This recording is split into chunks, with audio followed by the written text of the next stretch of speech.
Speaking about the new year, you want to hear my New Year's resolution, by the way? Because, I don't think we ever talk about our New Year's resolutions, but, I like to share on this podcast, man, because, uh, you and I are in this together, and we're pretty close friends. We are, and we try to share information with each other as best we can. So what is it? What is your New Year's resolution? So, man, I want to reconnect with something that I haven't, explored in a long time due to just, life being life. So, for my New Year's resolution, I'm taking a look at my saxophone, and I'm like, I want to learn to work that saxophone. Oh, all right. Well, Happy New Year, everybody. Welcome to 2025. Oh, man.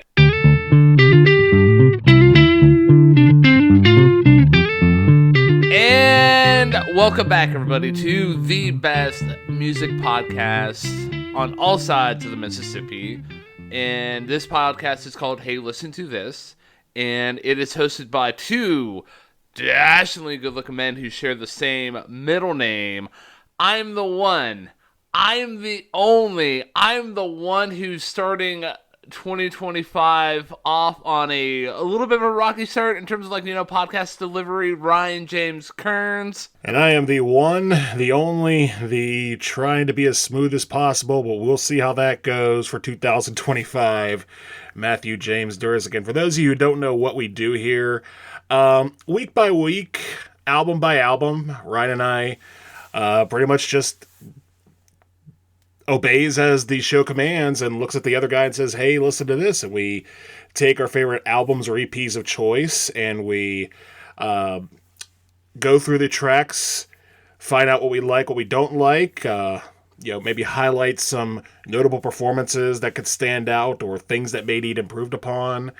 And last time out, which was a bit of a while ago because the holidays came by and things happened, last time out, Ryan, we talked about one of your favorite bands and one of the live acts I've probably seen the most in Foxing. And the album that we covered from them was their 2018 release, Nearer My God. And for me, it was an absolute treat, going head to toe on that album. There was some deeper cuts that I was able to really connect with and find a whole new appreciation for, like songs like Won't Drown and Five Cups, and other songs like Grand Paradise and Near My God, tracks that I already loved and gained a whole new appreciation for. And again, that was some album selections that we do tend to be fan service.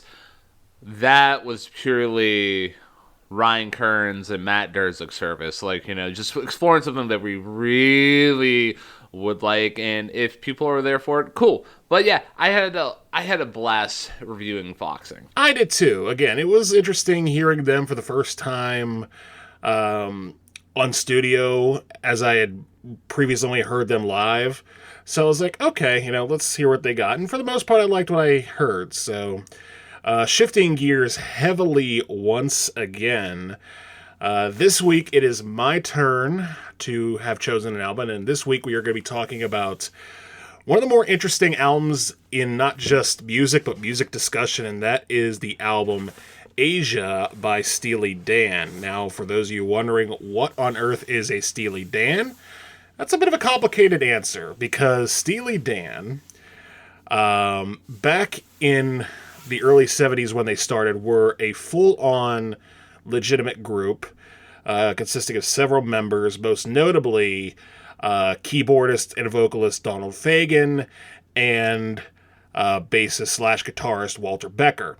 Other members of the early band included David Palmer on vocals, Denny Diaz on guitar, Jim Hodder on drums, Jeff Skunk Baxter on guitar, and they were a pretty cohesive unit for the first few albums. But as the decade went along and things started to change and Fagen and Becker's ideologies on music started to change, most notably Fagen's, they kind of dwindled down their original lineup to the point where by Asia, the only two members left were Donald Fagen and Walter Becker, and the rest of the supporting cast for this album was filled out by studio musicians, some of whom will be mentioned over the course of this review. And as far as what their sounds like, it's very interesting there too, because a lot of people have sort of cited them as jazz rock. A lot of people recently have been trying to put them in the yacht rock category, which has been sort of hotly debated. But they are definitely 70s rock of a different breed. Whereas a lot of metal was heading in a heavier direction, like Led Zeppelin, Black Sabbath. You also had Southern rock in there with Leonard Skinner, the Allman Brothers, and whatnot.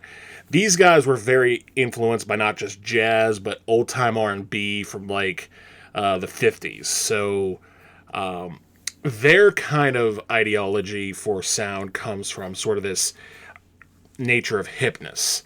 And that's kind of what is presented on this album, Asia. And this is probably considered their most successful album.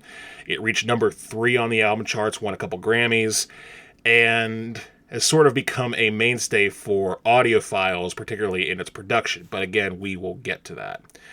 And pretty much my introduction to Steely Dan was through this album, because of some certain details that we'll get into. And also I heard some of their radio hits, like stuff from their first album, like Do It Again, Reelin' in the Years, other stuff like Ricky Don't Lose That Number from Pretzel Logic. I've never really gotten severely into them to the point where I'm like, oh, I could do, every little lyric from every little album.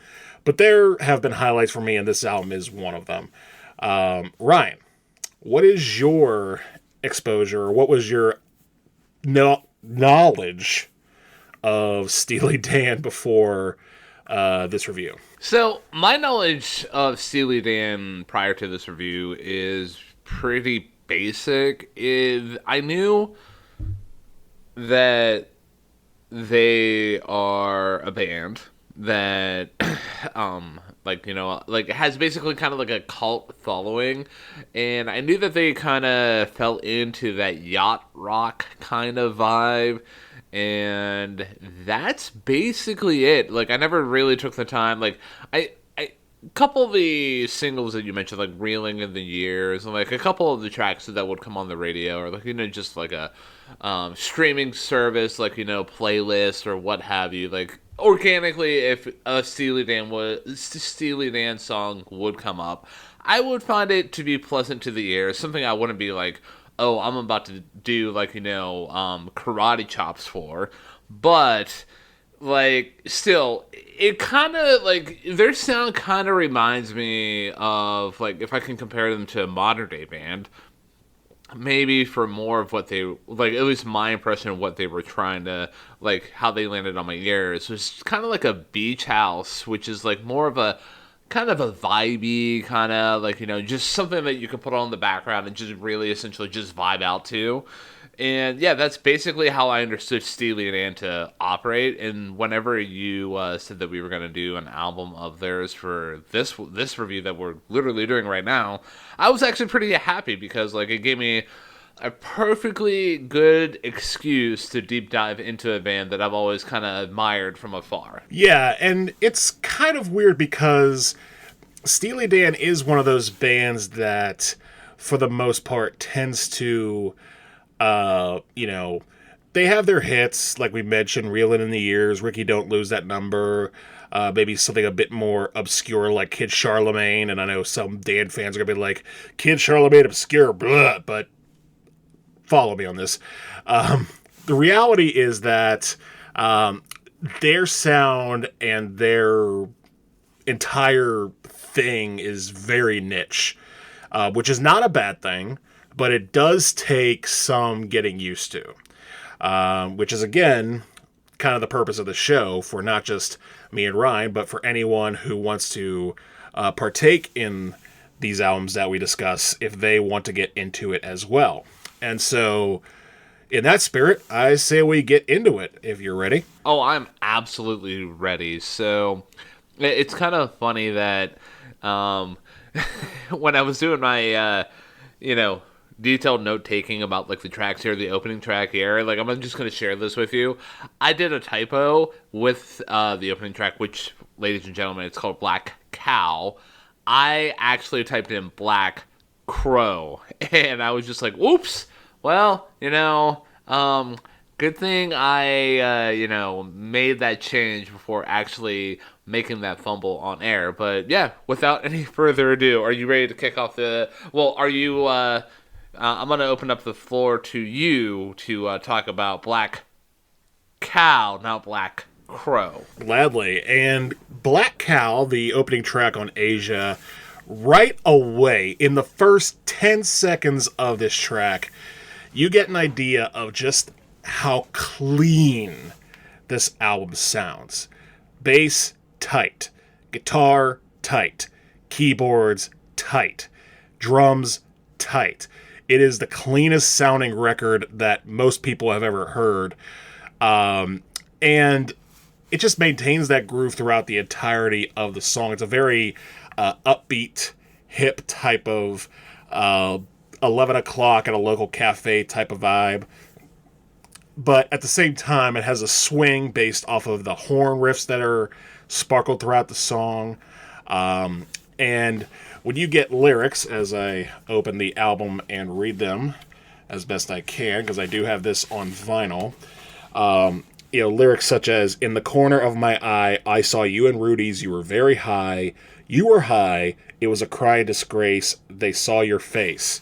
So already we're sort of getting this sort of hip street sense vibe from Donald Fagen's lyrics.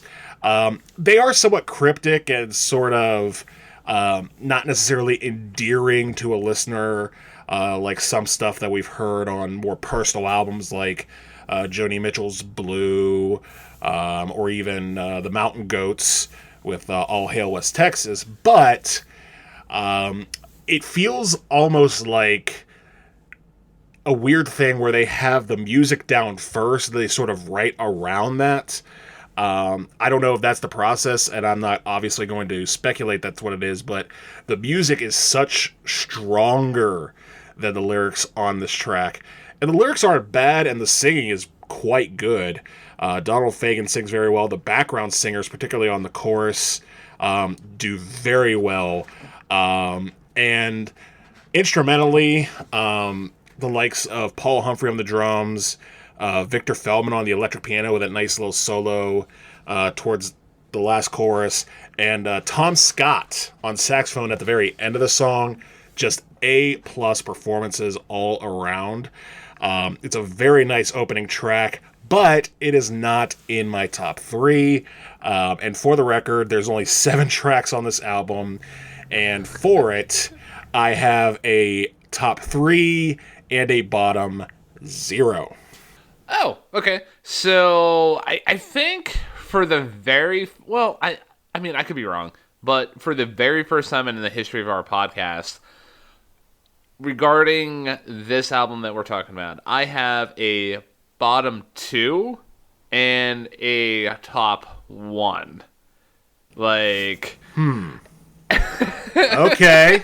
All right. Things are about to get very interesting very fast. Yeah, and I come at discussions with Steely Dan with, like, in a friendly manner. I'm not coming out of the gate being like, "Oh my goodness, what the heck is this Steely Dan?"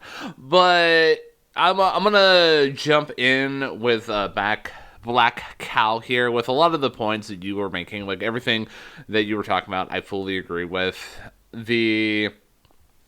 I'll start with the lyrics. Like, for me, the lyrics do a good job setting the scene of someone looking to, like, escape a relationship. It just seems like within the dialogue of the lyrics, it just seems like that other person was, like, who's trying to escape a relationship. It could be, like, an abusive relationship, or it could be, like, a relationship with someone else who is, hooked on drugs. I mean, you get lyrics like, on the counter by your keys was a book of remedies. One of these surely will screen out the sorrow, but where are you tomorrow? And like, I highlighted that because I thought that was an excellent set of lyrics, especially the concept of surely will screen out the sorrow, but where are you tomorrow? I mean, when we talked about the idea of like the after effects of drug use in the Bright Eyes review that we did. That's a concept that's echoed here, and I kind of like that. Right there with you about the sax solo. It's always it always speaks to me, and when I hear a good sax solo, and it's an excellent way to send off the track. Instrumentally, I really, really did like that funky bass line, especially at the beginning. It is so great. Like it really just sets the tone for the track in a perfect manner. And also, I made note of the backing vocals here. Like they are solid. They're not like over the top. They're not adding like a whole new other element. They're not reinventing the wheel. However, they're used to just emphasize certain phrases alongside the instrumentals. Like, you can hear it going up for like a pop, and like, you can hear the backing vocals come in. And that's an excellent songwriting technique that I'm always a fan of. I'm gonna be a little nitpicky about the chorus. It just seems like it's two choruses where at the first half you get lyrics about I can't cry anymore while you run around, and like you get the backing vocals being like while you run around, and then the rest of the chorus kicks in, and it just seems like the momentum that's kicked in with that back half of the chorus, it seems like it's just a disconnected thought there, and it could be disconnected, or it could be just like, hey, like you mentioned how they might have written the music first as opposed to like writing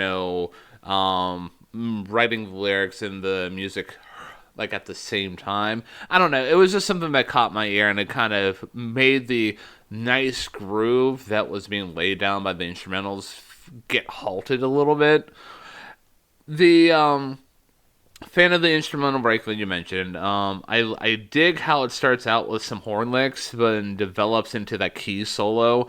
That like I'm and that key solo that you mentioned. I'm a fan of that as well. And ladies and gentlemen, also for those of you who are like, okay, this track is called Black Cow. Well, in the lyrics, they talk about, hey, you can drink your big black cow.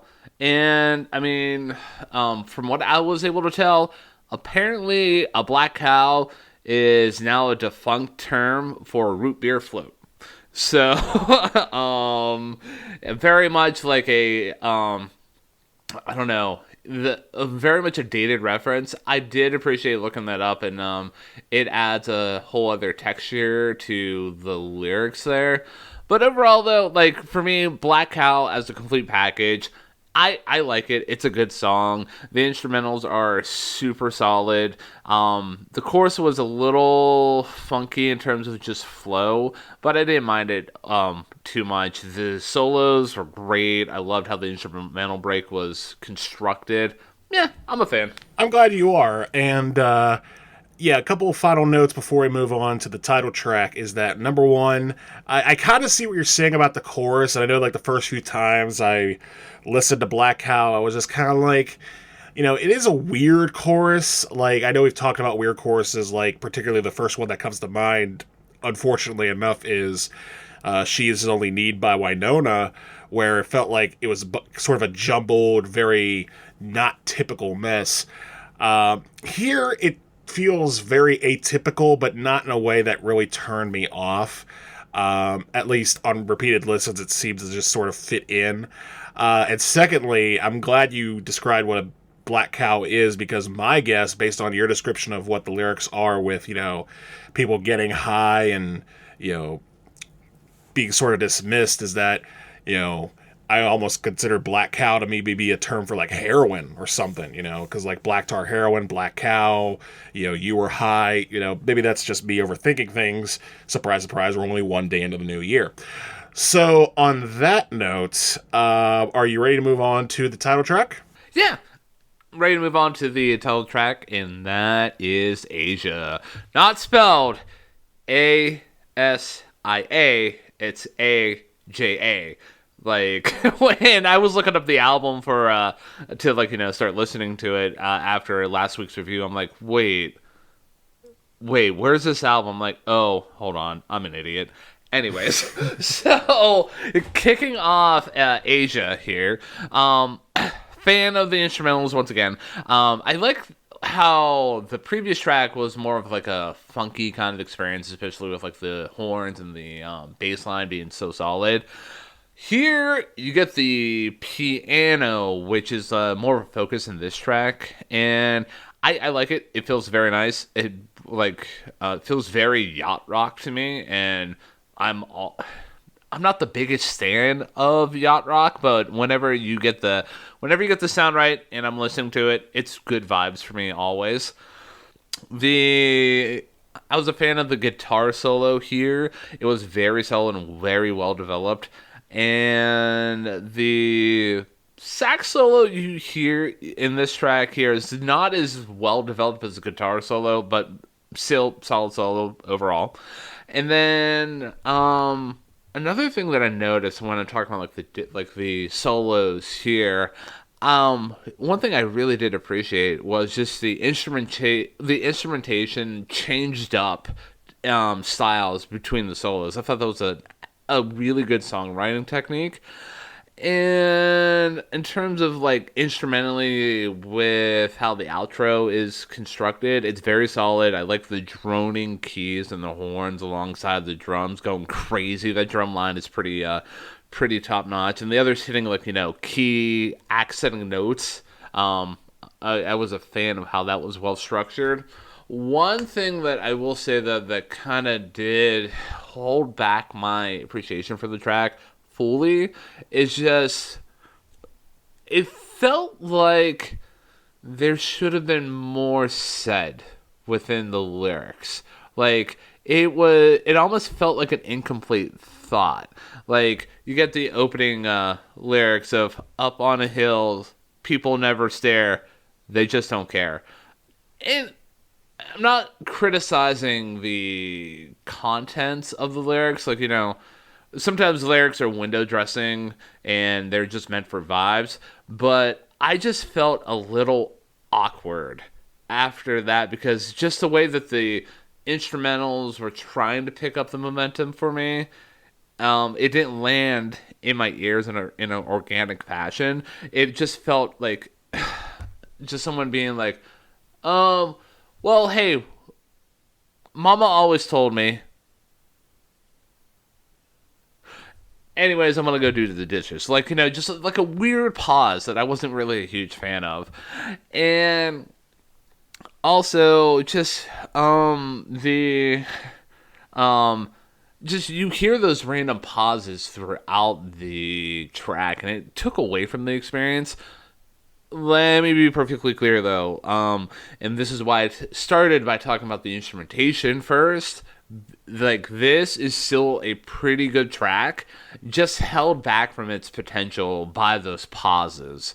And lyrically, for me, not much here. Mainly, this is just, it seems like it's more of an instrumental number. But this song was apparently inspired by a Korean woman who is the wife of a friend's brother that is in relation to the band, and they tried to have a romantic sort of image invoked by her name, and yeah, I thought that was a nice touch. They could have flushed out the lyric content a little bit more, or maybe kind of, I don't know, did away with some of the lyrics and really just dove into the instrumentation, made it like the track pop even more. Yeah, I can kind of see where you're going with that because it does feel like the lyrics are an afterthought. I don't think they're, they are very floaty and very sort of stream of consciousness. Because it basically is just a, guy saying, hey, here I am up on a hill, or, here we are, and, Chinese music sets me free, and, when my dime dancing is through, I run to you. It's not necessarily, the most poetic, um, you know, reaching lyrics that are on an album. That being said, this is my favorite song on the album because the instrumentation to me is top tier. Like, so clear, top tier. Like, I kind of understand where you're coming from with the sax solo not being as direct or as melodic on this track as it was on Black Cow. But I still think that the track that Wayne Shorter put down definitely has a bit of spontaneity to it. Very strong performance in that regard. Donald Fagen's synth work on the track is very nice. The guitar solo, like you mentioned, really, really nice. And the piano at the opening just hits perfectly, is a strong preview of what's to come. And the drumming on this track, particularly during the sax solo and on the outro by Steve Gadd, who we last talked about when we discussed him on Chucky's and Love off of the Ricky Lee Jones album. This has been regarded by a lot of critics as his best work of all time, like his best performance ever put on record.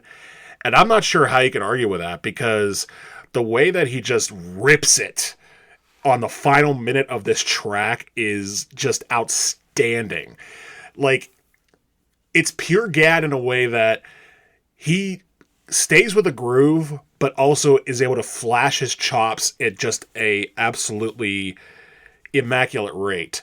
So I understand your gripes with the lyrics being, sort of second rate, but I think the instrumentation, the performances on this track are so good that it almost forgives them. Because I don't think the lyrics are bad, but they are very floaty. But everything else is locked in as tight as humanly possible. I will disagree with you that the pauses, I don't think they really took it away from the track for me. I could kind of understand where you're going with that too. Like, you wish that the momentum would keep carrying on and on and on. But I thought that those spots were like nice places to breathe. And I think the singing on this track is actually quite good too, with Donald Fagen and backing vocalist Timothy B. Schmidt providing a nice harmony on the chorus. So again, I don't necessarily disregard lyrics as a strong point, but again, the performances on this track are so good that I have no choice but to consider this my favorite song on the album. And I can totally respect that. And let me be perfectly clear. That when I talk about like the lyrics, I'm not criticizing the content. It's just how I'm more talking about like how everything, like I was more criticizing just the lack of content, like in terms of flow. I'm more having gripes with the awkward pauses than anything, because for me, in that, like, when I thought about my gripes with the pauses, man, like it almost seems hypocritical for me to like complain about that, because in countless amount of like reviews that we've done, I've always, like, anytime like a track stops, I'm like, yes. For some reason, this just felt like, awkwardly walking down the street and being like, oh, hold on, missed the step. Like, that's the only thing I can equivalate it to. But, that's just my earbuds. Again, fantastic track outside of the pauses. But, as a result, though, because of just how the feeling I had walking away from Asia, I'm just going to, for completionist's sake, this is one of the tracks that did fall on my bottom two, and it is my second least favorite track. Again, just barely. If it wasn't for the pauses, maybe it could have like popped out of the bottom tracks. And even to be perfectly fair, like, yeah, I don't even know if this actually deserves at all, like, the distinction of being a bottom track for me. But, that's just my thoughts. That's fair. And I completely understand where you're coming from. with that. And again, we don't have to agree on everything. We don't have to sit here and be like, oh, you say disagree things and that's wrong because our opinions are right. Forget all that. But yeah, no, I think that's a solid discussion of the track and sort of the ins and outs and, what we hear. That being said, are you ready to move on to Deacon Blues? I am absolutely ready, man. Why don't you tell the people about what is a Deacon Blues? So Deacon Blues is the third track, and it closes out side A because, believe it or not, some of these tracks are pretty long. The last one was almost 8 minutes. This one clocks at a little over 7. And man, talk about an upgrade in lyrics. The lyrics on this track from Donald Fagen, maybe not just some of the best lyrics on this album, maybe some of the best lyrics that Steely Dan has ever written.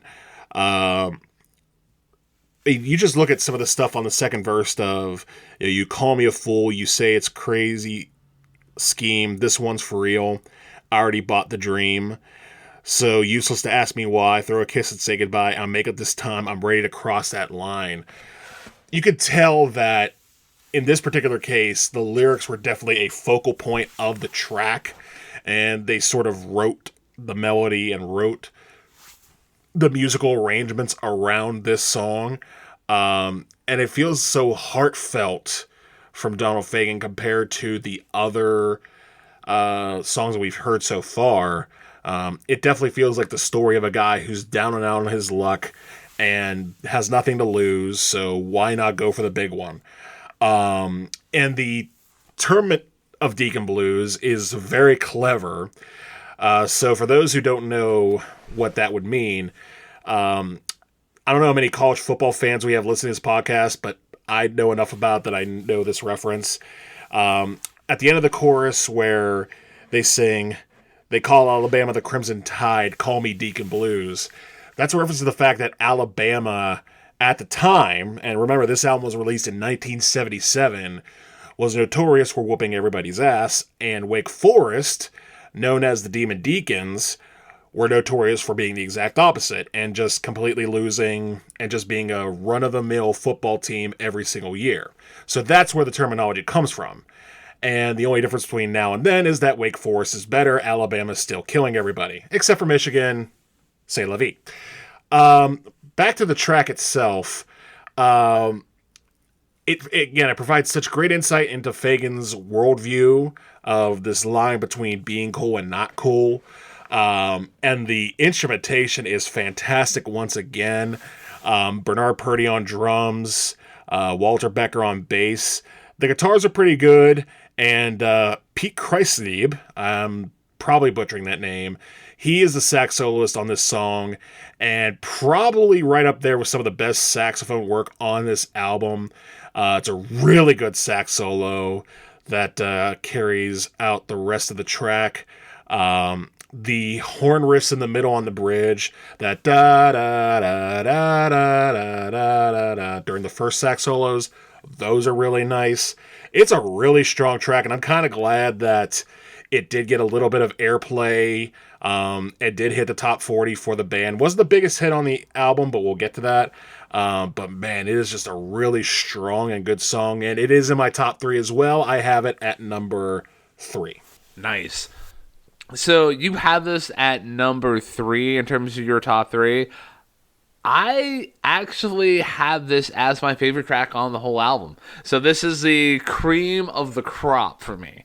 And it just mainly just goes down to just the feel and the vibes that I get from it. Like the song begins with that smooth intro, but like what really, really, really got me going is in the chorus where you hear the lyrics, I learned to work the saxophone, and I'm like, oh my goodness, the way that he's delivering that, like, I'm here for it 10 times out of 10. I almost wanted to make up like a bad math example. I wanted to be like, I'm here for it 10 times out of 9, but I digress.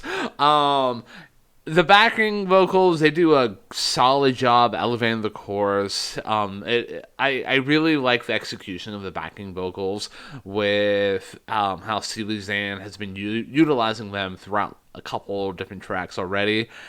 And another songwriting thing that just got lodged into my brain that I really did appreciate is like, especially in the chorus, you hear like the groove kind of go to like a stop, and the next to the lyrics is like, and die behind the wheel. Like the way that everything kind of comes together at that moment, it's such a solid moment, man, for me. I absolutely love it. So like in terms of like a chorus, like this is probably like my favorite chorus. Obviously it's my favorite song off the album, kind of already alluded to that. Not going to talk too much more about that sax solo. You already hinted at it. It's solid. I'm a fan. The horn swells that can be like heard throughout the rest of the track after that first chorus. They add a very good texture for me, and I'm not going to really dive too much more into the lyrics because you already did an excellent job in like, going and looking through them and giving your opinions about them. Apparently, some people like have the misinterpretation of this being like somebody just trying to like go for it and hit it big and um yeah, like for me, like you get lyrics like I crawl like a viper through these suburban streets, make love to these women, languid and bittersweet. Like this is somebody just down on their luck. Like they're like they try to go for it, but they are basically like it's a very damning set of lyrics about like just somebody being like the scum of the earth, or I don't know even know how to phrase it. Maybe just like somebody who tried to go for it but is failing. I don't know. Like the like the chorus says, drinking Scotch whiskey all night long and dying behind the wheel. Like that right there for me is the encapsulation of what Steely Dan was going for in the lyrics of Deacon Blues. But yeah, overall, solid song. So I'm really glad you talked about the vocals, particularly on the chorus. Fagen's vocals on this track are super strong, and the way that he and everybody else sings right out of the gate. I learned to work the saxophone, and there's a little bit of a sort of a very tiny calm response in that chorus that works really well too. And I do think it's probably the strongest chorus on the album. I agree with you on that. Again, if it weren't for just the instrumental prowess on Asia, I might put this a little higher. Also, there's another track that's coming up that's a little more of a favorite of mine for various reasons. But yeah, man, just a strong track. And I do like your ideology of this, a track about a guy down on his luck, because that's exactly what it is. It's a guy down on his luck. You know, anything he does to bring him joy, drinking whiskey, making love, it's just not working for him. So there's just something that's in there, and it's not just whatever's going to get him out of it. It's either pure skill or just spite. So yeah, no, this track is killer, and it's a really good song, and I'm glad to hear that it's your favorite. Yeah, and again, it's mainly for stuff that I mentioned. I can't get over how well this track is laid down, and like it really executes what I like to consider the vibe music to a T, and even like adds different kind of like flavors and spices to elevate it to the next degree, and yeah, I just can't get enough of it, man. So if you're ready, I will just talk about the next track here, Peg, if you're ready. Well, I am ready, but first I think we need to take care of something else. So let me start by asking you a question. So if people are listening to us review this album or any of our past albums and they like what they hear, what is the best way that they can support us in what it is that we are doing now in the year of 2000? So the absolute best way that you can help support me and Matt create new content and keep pumping out these episodes. I mean, quite frankly, we're probably just going to keep pumping out these episodes until both you and I are like okay, there's literally nothing else we can talk about. Let's switch over to a hockey podcast. So, moving off of that sub podcast thread there, but the absolute best way that you can help support me and Matt create new content here week in and week out is make sure that on that podcasting platform of choice that you are currently listening to us on, you give us a positive rating. Make sure that you subscribe, follow, do whatever action that you need to do to make sure that the system knows that you're interested whenever we pop out new episodes. And in terms of other ways that you can stay up to date with our content, make sure that you check out our social medias. We have Facebook, Instagram, Blue Sky, and Threads. And I guess people would consider YouTube a social media platform. It's more of another content hosting platform for me, but that's a different discussion for a different day.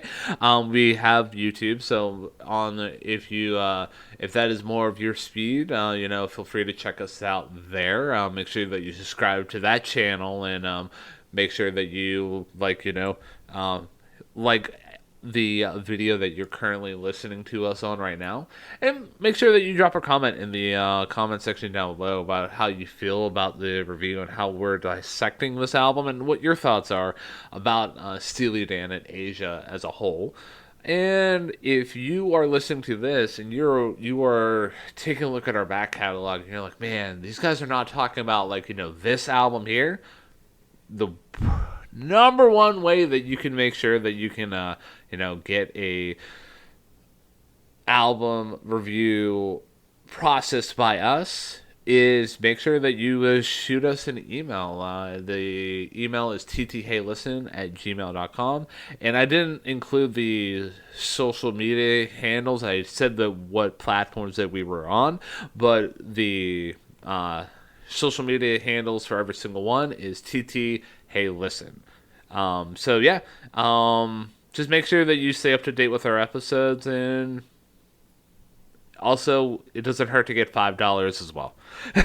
Agreed. And I'm glad you were able to pivot like that, because usually I know we go to the halfway point before we talk about that stuff, but considering, again, I have the vinyl for Asia right here, and I know what side's which, I knew we were already halfway through, so we got 4 tracks to go. And the first of those 4 tracks to kick off side B of this album is Peg. And Ryan, the floor is yours. So for me, I love how with the previous track here, you get Deacon Blues, but has like kind of like smooth intro. We go back into at least with the start of Peg, that funky opening that I really did like.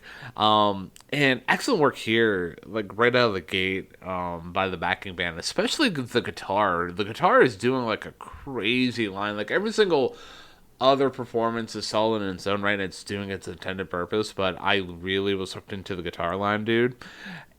Solid chorus, can't really nitpick about it too much. I mean, it knows what it's doing, and it does it well. For me, in the chorus, I love the hits, the emphasis on the word peg, and it draws weight into the subject matter of the song, being like, hey, this person, Peg, is just like this famous actress is trying to make it big, and the song is basically about her. There's several examples of that, and even expanding upon those themes a little bit more, I feel like this song is about this actress who's on the come up, and then essentially the come back down, going through the Hollywood machine, and you get lyrics like, then the shutter falls, you see it all in 3D, it's your favorite foreign movie.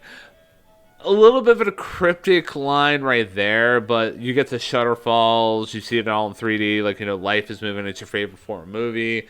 It just feels like this is somebody who is going on the come up and just getting spit back out of the Hollywood machine, in my opinion. I could be wrong on that, but The guitar solo is pretty great. The setup for it was a little bit weird for me. It just seemed like it was kind of like, and now we're soloing. Like, I think the reason why I had that critique in there is that with how Steely Dan's been presenting the overall package so far in the album, like, it seems like they have a really good grasp on, like, songwriting, especially on the instrumental front when setting up solos. It just seemed like it was a little weird. Nothing too much to tank it in terms of, like, my appreciation for the track. The outro is solid as well. But overall, though, like, Peg was, it was a good time for me. Solid performances. It kind of, for those of you who have seen the movie The Substance, it kind of made me visualize, like, that it was the opening where somebody being like, oh, hey, yeah, you're on the come up and you're all rich and famous, and then, like, things start to fade away. But yeah, I'm a fan of Peg. I like this track too. I do agree with you. The way that the word peg just pops on the chorus is super strong. Michael McDonald is a strong background singer, particularly on the chorus. And what's weird is that the thoughts that you had about Black Cow's chorus and it sort of veering off in all different directions, that almost kind of feels like how Peg is, just with the background vocals sort of responding maybe a little early to what Fagan wants. The horns sound good, the drums sound good, guitar sounds good, I agree with you there. And what's amazing about it, and this is sort of like hardcore nerd lore, this apparently was a guitar track that went through not just several different auditions, but once they found the guy they wanted in Jay Graydon, apparently this take of the solo they went for was at least 100 takes to get this solo down.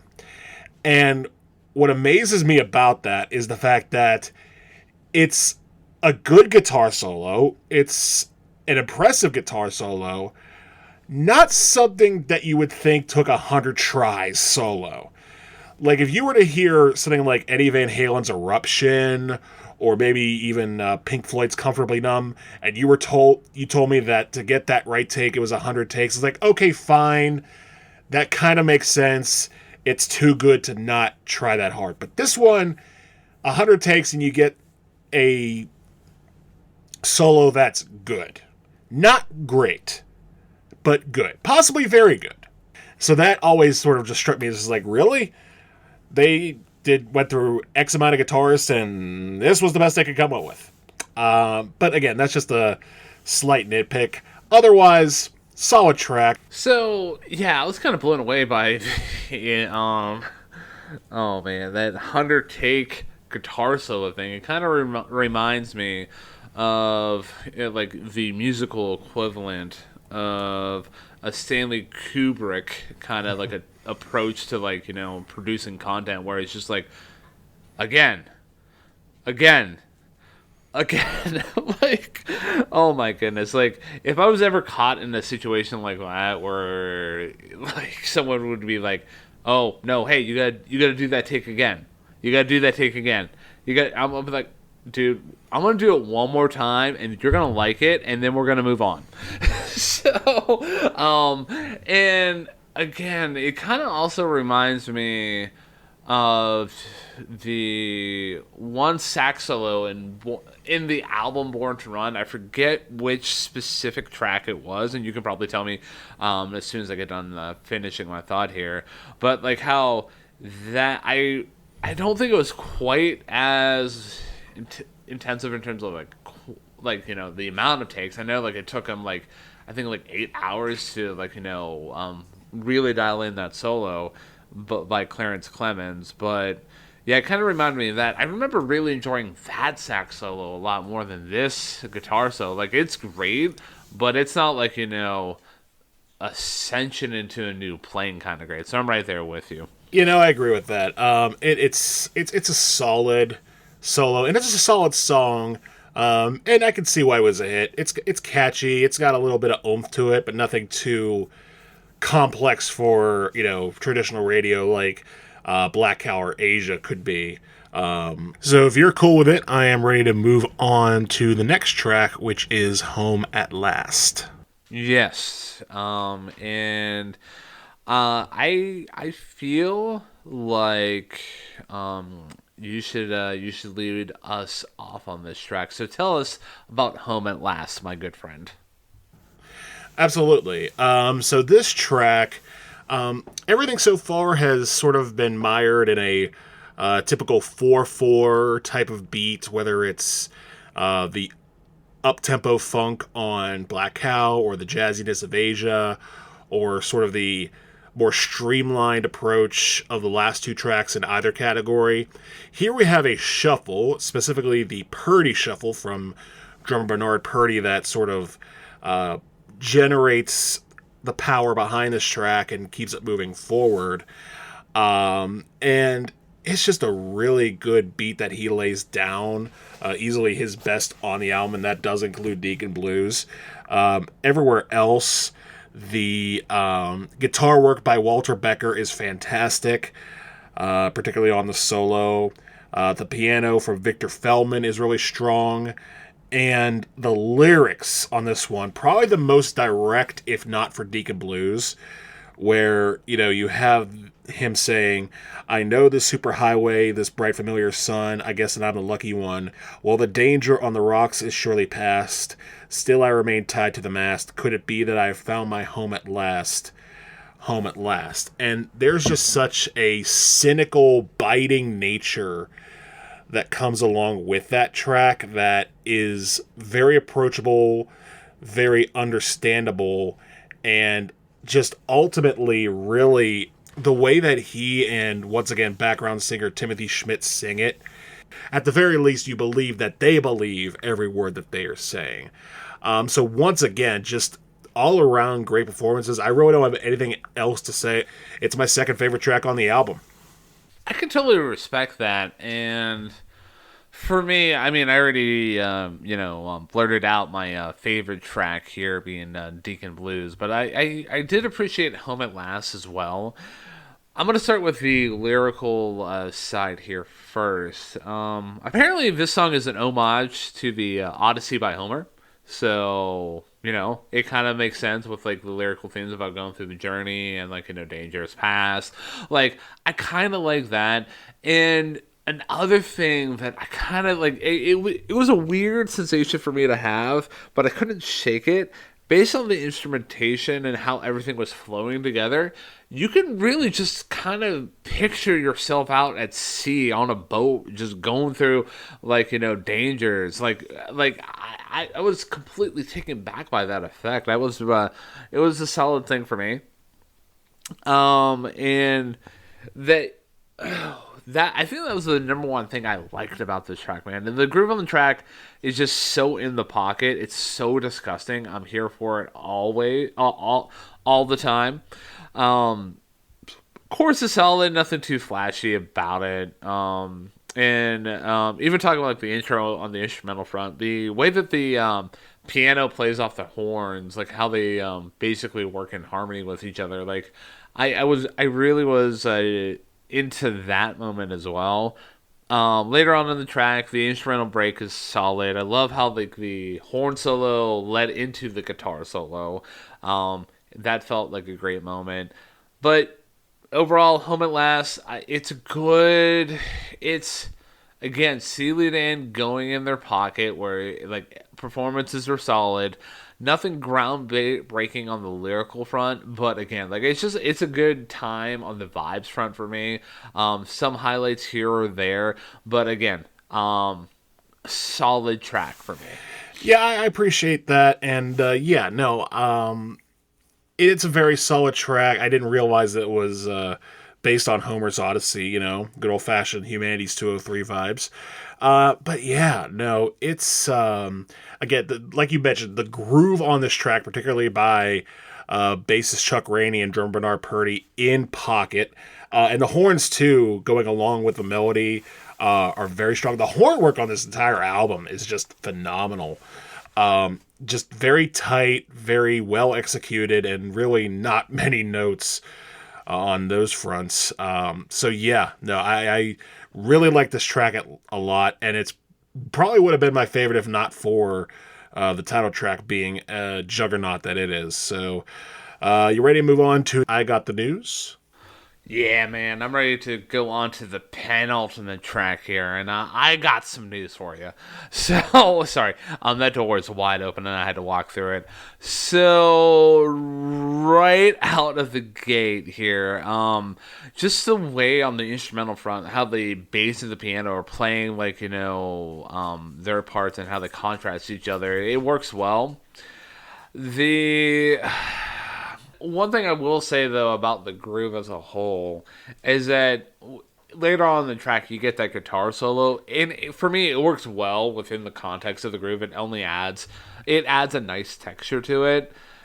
But yeah, here's where I'm gonna talk about the reason why this song here is my least favorite.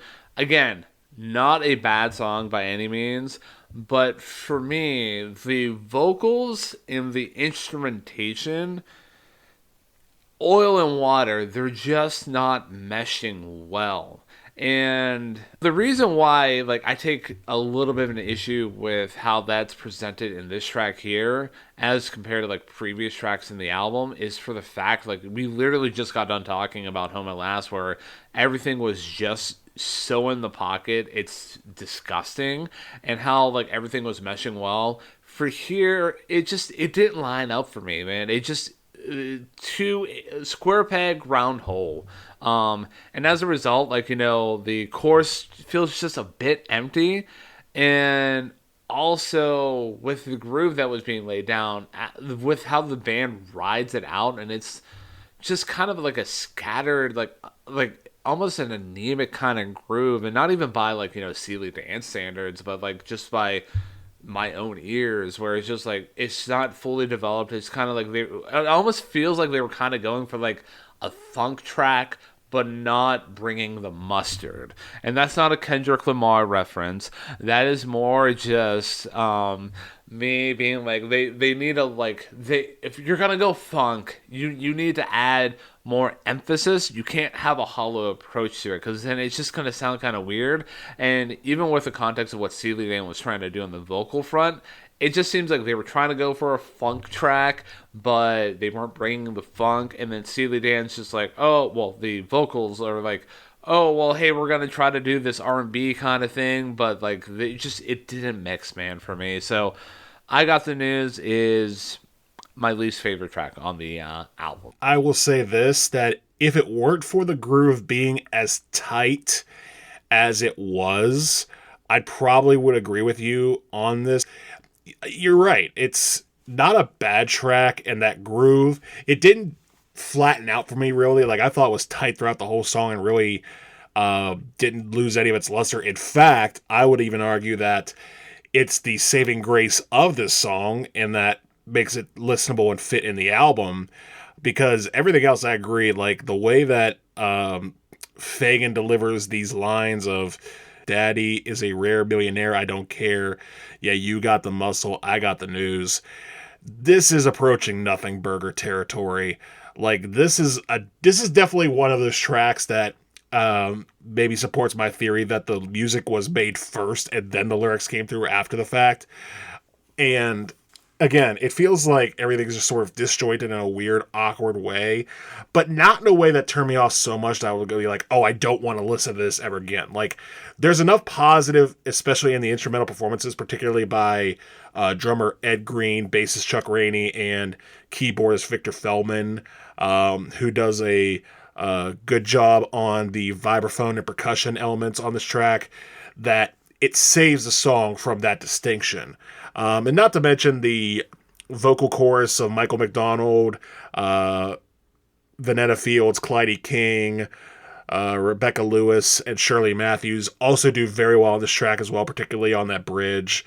Again, it's very slapdash and awkward, but as I've said before with certain tracks, if you're not paying attention, it sounds fine. And here the groove is more than fine. It's quite fantastic. So while I do agree with you for the most part about this track, it's not my least favorite because it's tight enough on the instrumental front that I'm willing to give it a pass. I'm gonna make you this promise, and I know, like, I sometimes talk about like this kind of I challenge, or like, just like this kind of idea, like when we do reviews. I'm gonna give this track one more spin, just for my own, like, just to see if I can approach it with a new set of ears, especially after doing this review, and just to see if I can appreciate that groove a little bit more. Because yeah, I'll just be curious to see like if I was hearing the right things, or if I was just like, being a sourpuss, as for lack of a better term, man. That's okay. No, again, we don't have to agree on everything, but again, I think we're just approaching this as maybe the rest of the track being what it is, maybe sort of the groove didn't save it for you, whereas for me it did. Because again, I think we both heard the same song quite well. And again, I think maybe it's just a matter of appreciation here. But that being said, are you ready to close things out with Josie? Yeah, man, and yeah, why don't you tell us about Josie, and why she's coming home? Well, Josie is coming home because she is the pride of the neighborhood. She's the raw flame, the live wire. She prays like a Roman with her eyes on fire. That's the chorus on this song, and it's a strong chorus too, sung by both Donald Fagen and once again Timothy Schmidt. And the rest of the song is a very stripped down track, probably the most stripped down on this whole album, because really, aside from the horns at the very end, you get a little bit of a jazzy opening, but the guitar, it's a very rock based track with guitar, piano, drums, and bass, and that's kind of it. You get a little bit of synthesizer work in there, and like I said, you get the horns toward the end, but it's very stripped back for what it is. But everything's tight once again. The groove is like very, very tight.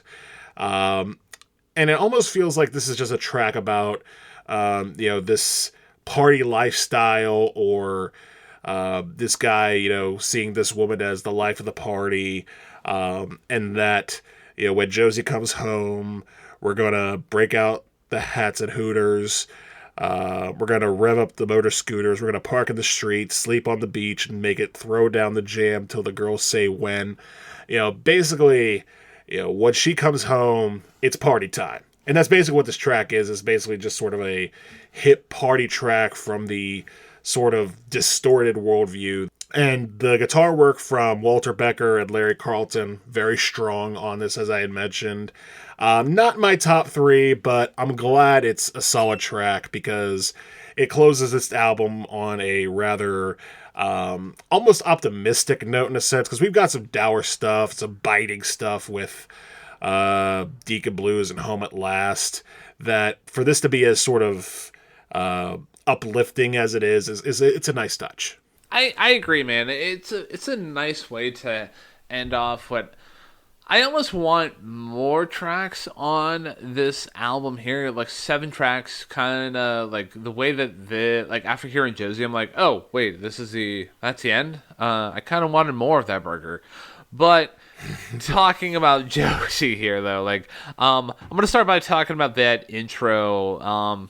For me, it felt like the best parts of the album just kind of blended together. You get that nice kind of like yacht rock kind of feel, but also kind of like that funky kind of element. It blends well together. The overall groove of this track is solid. I like the horns, I like the piano, and I like the drums, how they're working so well together. And just with the amount of times, like this gets into like what I like to call the weekend effect. Not so much in that the lyrics are repeated again and again and again, and like you don't notice it because of how well the instrumentation is, but more so of just the repetition of the line when Josie comes home, like that. It's nice. I kind of like that, especially considering like Like you mentioned, this Josie person is just like, she's the talk of the town, and like she is like the best thing that's ever gotten out of the city, and like, oh, she's coming back home. Let's break out the fruitcake there, Deborah. But and outside of that notion, the chorus for me is a nice change up, especially when the instrumentation becomes a more dreamy like. And again, it adds to the notion of like getting excited, like, this person's coming home, and like, just idolizing what's gonna happen when this person comes home. Instrumental break was solid. Was a little clunky at moments in terms of flow, but nothing to really ding it in terms of throwing it into a bottom track kind of territory. Nice guitar solo, solid outro, no complaints there. But yeah, overall, Josie wraps up the album in a very nice way. With like, it could have maybe went a little harder into pain, but Steely Dan knew what they were doing with this track here. They knew that this was just a way to wrap everything up, coming home, and like, just having a good time and just vibing out. But yeah, overall, Josie, good song for me. I agree. It's a good song, and it's a hell of a better way to end the album than I Got the News.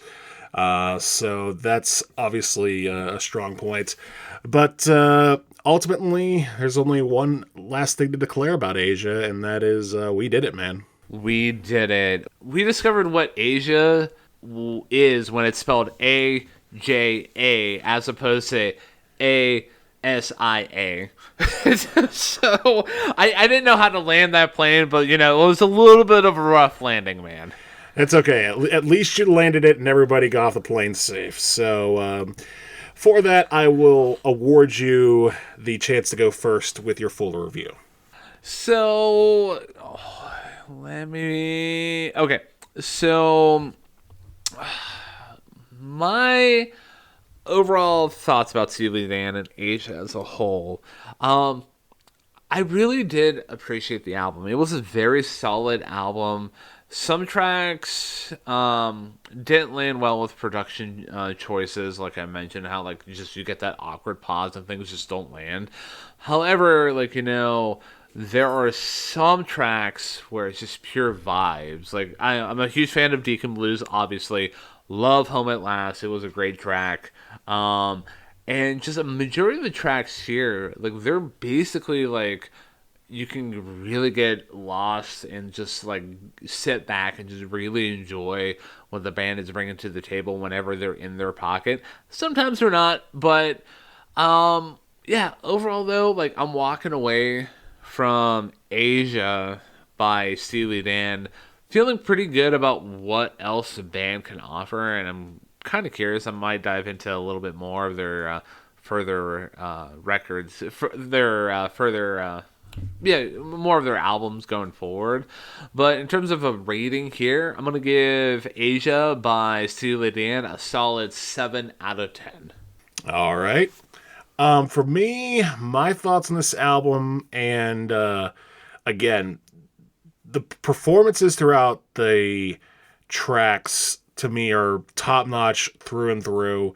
Again, there are moments where things sort of dip in the wrong direction, whether it's the vocal deliveries on I Got the News, or, sort of the weird chorus execution of something like Peg. But ultimately, this album just is great to me. I really can't pinpoint any truly unlistenable parts of this album. Slightly objectionable, but not unlistenable. There's really no skips on it for me. Some strong songs like Asia, Home at Last, Deacon Blues, pretty much everything else like Josie, Black Cow, and Peg are very solid in their own right, with only I Got the News being anything that's close to meh, but meh is still better than a lot of the tracks we covered on this show. And again, before I give my final rating, the clean production on this album cannot be understated. It is such a well-executed record from start to back, engineered, produced. everything. So I'm going to give Asia a 9 out of 10. So that makes it pretty easy to give the overall score. So I gave this a 7, you gave it a 9. That makes it a average of 8 out of 10 Because math. math works, everyone. So yeah, I think that might have been our biggest discrepancy in a hot minute, man. Perfectly fine though. Solid way to start out the new year. For me, in terms of next album recommendations, it was a little hard because one, never got into Steely Dan before, and two, I kind of wanted to really nail the next album recommendation in terms of like, I don't know, just something that speaks to me more personally.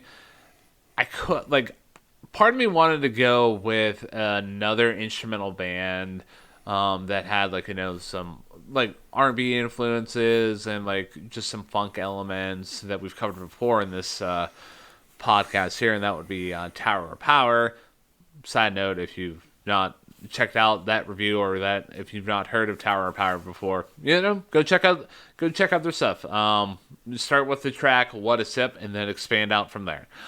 However, for me, I'm going to recommend an album by more of a modern day artist. And it's mainly due to, like, again, conceptually, the whole album does line up with what Steely Dan does bring to the table, especially within that yacht rock kind of sound that we've talked about within this review. But I'm going to recommend the 2021 release by the American singer-songwriter Jonathan Mayer, and that album is called Sob Rock. And it's like, you get songs like New Light, Why You Don't Love Me, and Shot in the Dark. But for me, like, the biggest track off of that album that really hits home for me is Last Train Home. And that track means a lot to me, and I like it rides into that yacht rock kind of vibe, and it kind of blends well within the Steely Dan influence strain. So yeah, for me, I would heavily recommend Sob Rock by Jonathan Mayer. Now, before I go into my recommendation, is this Jonathan Mayer similar to one John Mayer, or are we talking about two different dudes? One and the same. One and the same? Okay. I thought you were being cheeky, and I thought you were trying to sneak that past me. Nice try. I appreciate that. But my next album recommendation based off Asia is going to be a lot simpler. I'm going to not go one album back, but two albums back for Steely Dan, and that is their 1975 release called Katie Lied. 10 great tracks from start to finish, with just groove after groove, note after note, lyric after lyric, being just as, if not occasionally stronger than a lot of the lyrics on Asia. Not quite as keen on the virtuoso jazz type performances as Asia, but more in the traditional pop or traditional yacht rock sense, if you will. So yeah, Katie Lied by Steely Dan is my next album recommendation. Ladies and gentlemen, if you've listened to this review and you've experienced Asia for yourself and you are looking to expand your musical palette even further, check out the Steely Dan album that Matt recommended, and check out the John Mayer record that I recommended as well. We both stand by those records, especially considering that they're both within our wheelhouse. So yeah. One more thing to settle up before we kick this review into kick it into bed. Wow, that's a weird phrase for me to say, but yeah. Man, 2025 is starting out smooth as butter for me. Oh man. Yeah, but you're right. It is time to settle on what your first choice for 2025 is as far as albums for us to review.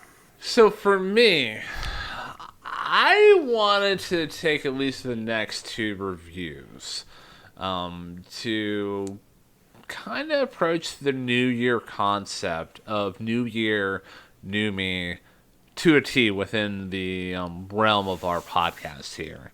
So the two albums that I have up for selection here, they are two albums that, in my past, specifically more in the high school realm, I did not like these albums. I had major hater energy for them. So after, experiencing what almost feels like a whole other lifetime ago, considering that both of these albums were released in 2008, Christ, Obama wasn't even president yet. Wait, yeah, I digress. But for me, I couldn't think of a better way for me to take a look at things that I looked negatively on in the past in terms of musical acts, as to take these albums through a review process for this podcast that we have here. So the way that I'm going to have you pick between these two albums is I'm going to have you pick a number. Are you ready? I am ready. All right, the numbers are 3 or 9. Oh, that is a tough one. I'm going to go with 9. Okay.